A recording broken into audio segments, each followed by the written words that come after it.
मध्ये आपल्या सगळ्यांचं स्वागत आहे। आज आपण बनवणार आहोत chicken thecha in Maharashtrian style. त्यासाठी लागणारे साहित्य कोथिंबीर, कांदा, टोमॅटो, चिकन, मीठ, हळद, मसाला जर आपल्याला गरज लागेल तर आपण हा यूज करणार आहोत। हे आहे महाराष्ट्रीयन लाल वाटण, तेल आणि आपण यूज करणार आहोत लसूण, मिरची आणि कोथिंबीरची पेस्ट, ज्यामध्ये आपण पुदिनाही ॲड केलेला आहे। तर आता आपण सगळ्यात पहिले मॅरिनेशन करून घेऊया।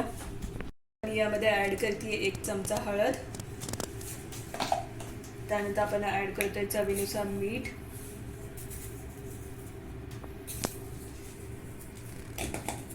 आणि त्यानंतर आपण ॲड करतोय कमीत कमी 1 चमचा महाराष्ट्रीयन वाटण।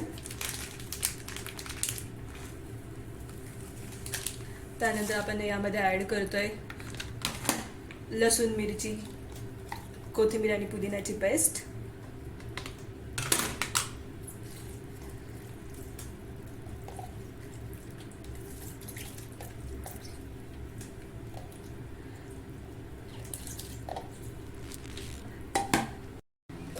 आपलं मॅरिनेशन करून झालेलं आहे। आता आपण याला फोडणी देऊया। यासाठी मी एक पॅन गरम करत ठेवलेला आहे।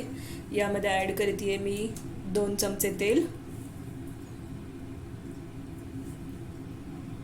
तेल गरम झाले की नाही हे चेक करण्यासाठी आपण यामध्ये टाकतोय कोथिंबीर। आपलं तेल चांगलं गरम झालेलं आहे। त्यामध्ये आपण आणखी ॲड करतोय थोडीशी कोथिंबीर। त्यानंतर आपण ॲड करतोय कांदा, 1 कट केलेला कांदा, आणि आपण याला गोल्डन ब्राऊन कलर येईपर्यंत आपण याला परतून घेणार आहोत।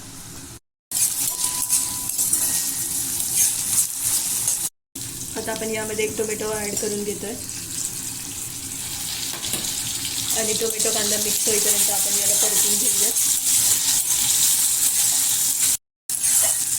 कांदा आणि टोमॅटो एकदम व्यवस्थित मिक्स झालेला आहे। आता आपण यामध्ये ॲड करतोय मॅरिनेटेड केलेले चिकन।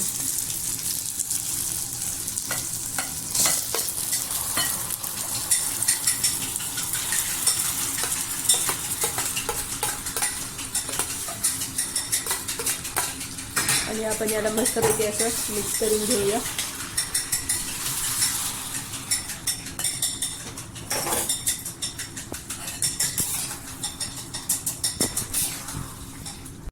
दहा ते 15 मिनिटं वाफेवर शिजवून घेतल्यानंतर आपला चिकन ठेचा फायनली तयार झालेला आहे। बघू शकता तुम्ही, एकदम मस्त असा ठेचा झणझणीत तयार आहे।